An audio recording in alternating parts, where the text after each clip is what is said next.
This is a microscopic view of a vinyl record, showing countless pits. It's hard to imagine how placing a stylus on it can frictionally produce music. After understanding the principle, you have to admire this ingenious invention.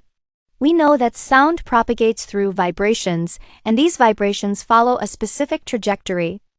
Let's look at this experiment.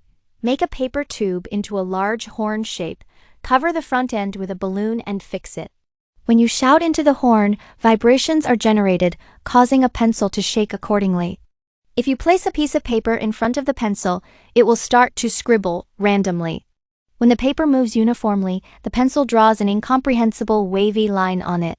Although this seems useless, the principle behind it is crucial. Replace these items with machines. The sound vibrations picked up by a microphone are transmitted to a cutting lathe. A diamond stylus moves left and right following the vibrations, engraving these waves onto a rotating disc. As the disc spins and the stylus moves inward, the wavy lines are engraved from the outermost edge to the center. The result after engraving is a master disc, where the sound has been recorded. Next, the master disc is first silver-plated, then nickel-plated. The plating process leaves pits on the nickel layer, which are the opposite of those on the master disc, unlike ordinary electroplating. The electroplated disc is then fixed to a mold, and the pits are pressed onto the vinyl record through pressure.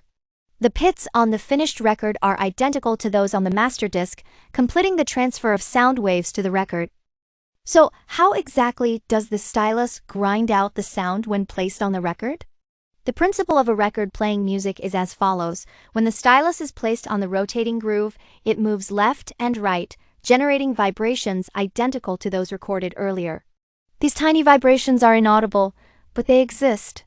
The stylus vibrations are transmitted through a connected rod to a mechanical system, usually including a lever or transmission device that amplifies the minute vibrations. The amplified vibrations then push a diaphragm, which creates sound waves in the air. These are the sounds we hear, though still faint. Thus, a large horn is needed to further amplify the sound, resulting in the music we hear from a gramophone. Nowadays, most people use record players. The stylus still generates vibrations in the grooves, with its tail connected to a copper coil via a lever.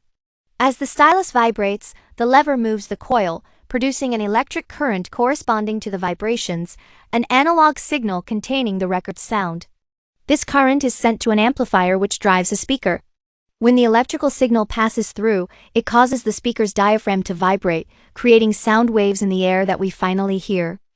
In simple terms, during recording, sound wave vibrations are converted into the altu wenlu, indentations and ridges, on the record. During playback, the stylus slides along these textures, transforming the altu changes into mechanical vibrations, which are finally released as sound through the speaker.